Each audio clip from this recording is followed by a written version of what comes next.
ইতিহাস জানতে কারই না ভালো লাগে। তো কত কিছু জানা যায়।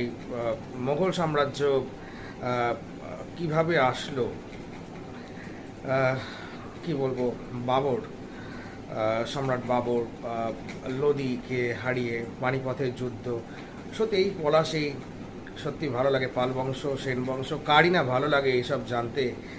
পড়াশোনার পর নতুনভাবে জানতে আরও কিছু কৌতূহল বাড়িয়ে তোলে মানুষের, যে আজ থেকে 500 বছর আগে কী ছিল, 1000 বছর আগে কী ছিল।